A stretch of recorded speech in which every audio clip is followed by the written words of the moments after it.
I'm going to give you 4 reasons why you want to consider the 2025 Buick Encore GX ST all-wheel drive. This is in Cinnabar, which is an upgrade, and we have the all-wheel drive, which will change the configuration. You're going to get 18 horsepower more, 12 pound-feet of torque more, and a 9-speed automatic transmission, opposed to a CVT transmission.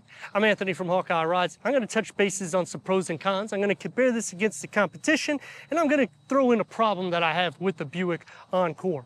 Starting in the front, LED headlights and daytime runnings. I'm not a huge fan of the 2-tier structure, but I think Buick does a great job the way they have changed the front fascia, because last year we got it reworked for the grille, for the badging, which was needed. This has transformed the whole brand, and everything is a little bit more stylish, yet giving it a sporty vibe. That's what the ST is. It's a sport touring. That's why we have the glossy black for the grille, as well as the lower bumper that wraps into the fenders and around the whole vehicle. I always complain about automotive industries putting matte black. In Buick, they're actually the only automotive industry listening to us. Now, they do have 2 different configurations. Front-wheel drive is a 1.2-liter turbocharged.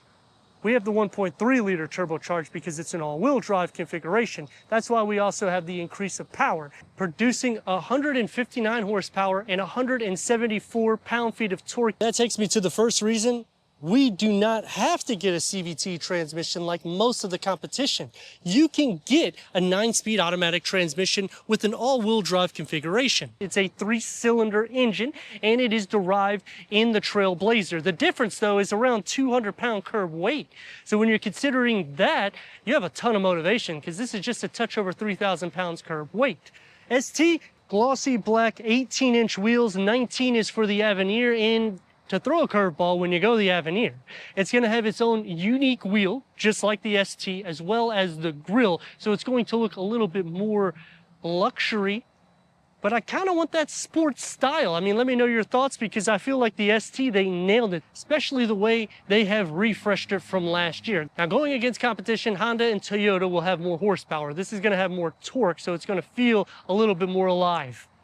Going against Volkswagen, the Taos is going to beat all of them in class with performance, but this is going to be a little bit smaller. And it's still achieving 26 mpgs for the city, 28 mpgs for the highway. And the pro here is you can option features on all trims. You don't have to go up into the ST or the Avenir. Whereas when you go to Honda and Toyota, that's not going to be the case, which is the second reason why you want to option this over the competition.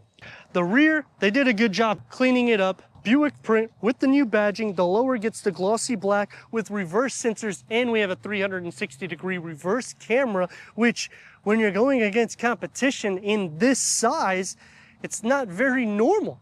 So Buick is really going that extra step. The only thing that they're missing is giving that extra year warranty and making it 50,000 miles like they used to. Because a few years back, they changed the warranty to 3 or 36,000, in which now it's competing against those vehicles in that class. It can't compete against the Germans because they don't have anything that's comparable to this. And if you're thinking about Mazda, you're going to be spending probably $5,000 to $10,000 more to get most of the same amenities that you're getting here. Yeah, it's going to be a little bit faster, but for a small CUV, that's not what you're after. It's for a practical, everyday use. Power liftgate, which is an option, going into 23.5 cubic feet of storage. No LED interior lights, but you get a little storage box, as well as a spare tire. And this is all the way down. You can actually raise it up. To remove the privacy cover, just move these tabs here. And because I'm tall, I'm going to reach inside. Otherwise, you got to go into the back door in order to fold this out at a 40-60 split. That's going to max cargo to 50.2 cubic feet. The key fob to the Buick Encore GX. Manual seat adjustment for the front. You can option power seat adjustment. Heated seats go into the Avenir. This is a leatherette, it's perforated, you get the ST badging.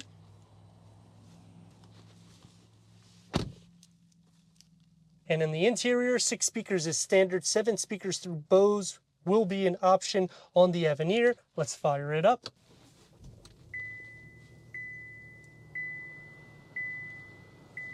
The advanced technology package adds the adaptive cruise control, the HD surround view, which is a 360-degree reverse camera. This is not that long. Demonstration mode. It likes to talk. By OnStar's high-speed 4G connection. It's not that. It just doesn't want to shut up.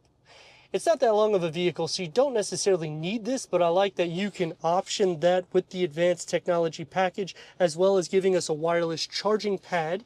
Those things you do have to tick the box for. Standard climate control.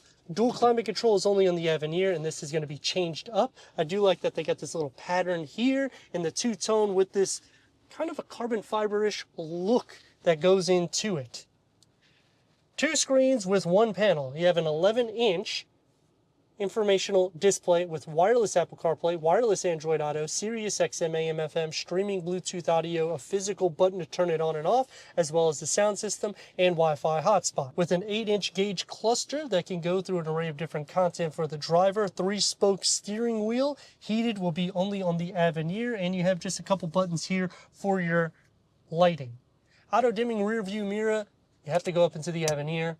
You can option a moonroof, headroom, more than enough, as well as leg space. They do a good job carving it out. Door panel and dash configure it together nicely, but they're going to have some harder aesthetics. That's the only con that I have, but then at the price that you're at, it's soft where it needs to be. One touch up and down only for the driver with a smaller storage pocket, and you have a little storage nook here, as well as a storage bin that goes pretty deep, but it is kind of pushed back a little bit, but it's a little bit firm for my liking with a 12-volt and 2 USB ports. For the back seats, this is the opening that you have. Cup holders and armrests, you can option it. It comes standard. It's just literally like a little seat cushion in between. The door is going to only have the soft materials here, just like the front, and about the same size storage pocket, but you receive storage beyond both of the front seats, USB ports, and check out the legroom, as well as the headroom.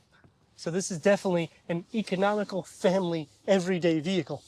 Sliding into the center is going to be a little bit tough because feet space where the rails are not pushed up enough, but leg and shoulder space is not bad. It's not that wide of a vehicle, but they do a good job carving out space on every area. 155 horsepower with 174 pound-feet of torque. It doesn't sound like a lot, but it is. The 1.3-liter turbocharged 3-cylinder that is derived out of the Trailblazer weighs around 200 pounds more than this. That's why I stress the importance of what you're getting in performance here, and it has more torque than Toyota and Honda. Let's see how she goes.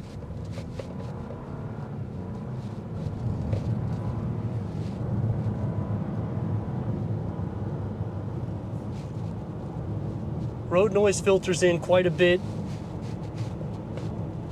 But when you're at around a 33 grand pricing, it's hard to really complain about some of the aesthetics and sound deadening. They did add sound cancellation through the interior of all 3 trims. They could have done it a little bit better. That's going to take me to some pros and cons. Starting off with the pros is you can get an actual 9-speed automatic transmission. You don't have to go into the CVT transmission. I'm so tired of CUVs, SUVs, and even cars going that route. I mean, let me know your thoughts on that. The interior, it's cleaned up. It's kind of tech-driven the way it is. You can option features as well on each trim, and you can option a power liftgate on all trims, so you don't have to go up into the Avenir. Now, the con to it is once you start adding features, it does push you into the ST trim or an Avenir, which some of those features will start coming standard. So it becomes a question of, do I need to add this or not?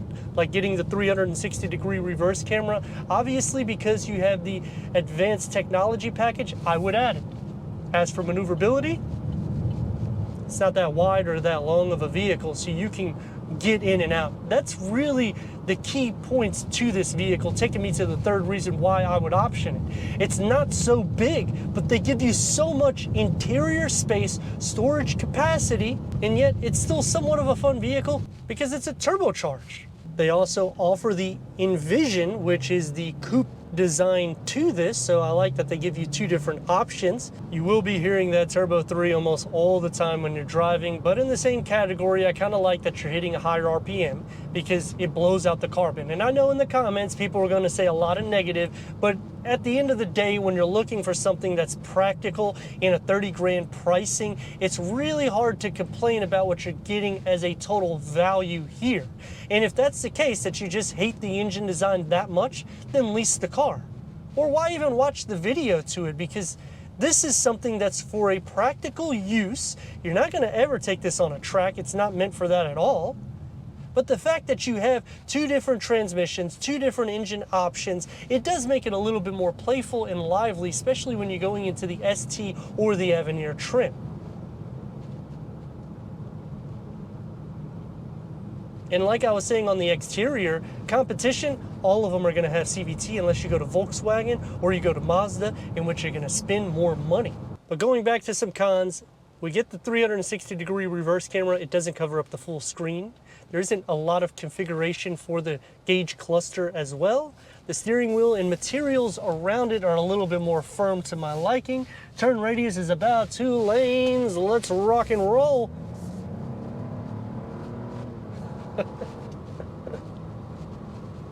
It also feels a bit boaty. When I did that turn radius, I don't know if you saw on the camera how it just kind of goes all over the place with the wobble.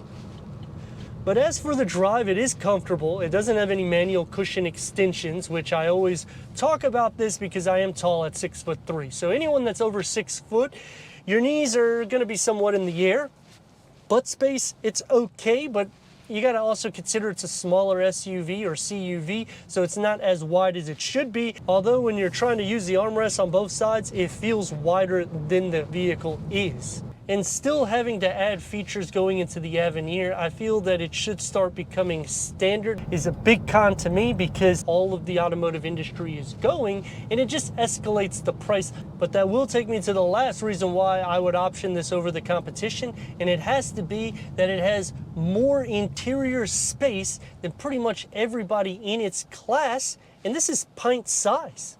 But let me know your thoughts in the comments, and if you're new to the channel, consider subscribing. Check out the next video, merchandise, website, and Instagram. Leave a comment and a like, and I'd like to thank Buick of Lakeland for giving us this 2024 Buick Encore GX ST for our car review.